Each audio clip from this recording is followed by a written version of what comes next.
এই শাকটি গ্রীষ্মকালে খুবই উপকারী। রেগুলার এই শাকটি যোগান রাখার জন্যে ফ্যামিলি কেয়ার ছাদ বাগান চ্যানেল কীরকম ব্যবস্থা করেছে দেখুন।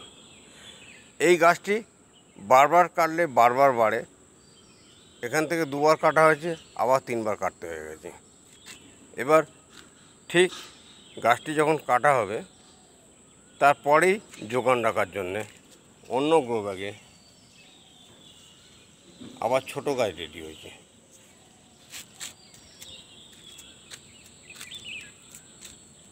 রেগুলার ফ্যামিলিতে এই শাকটি ব্যবহার করার জন্যে বিভিন্ন গ্রো ব্যাগে এই গাছটি বসানো আছে।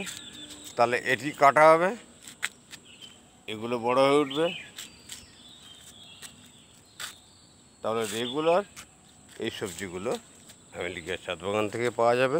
চ্যানেলটি ভিজিট করুন, সাবস্ক্রাইব করুন, সঙ্গে থাকুন, পূর্ণাঙ্গ ভিডিও দেখতে থাকুন।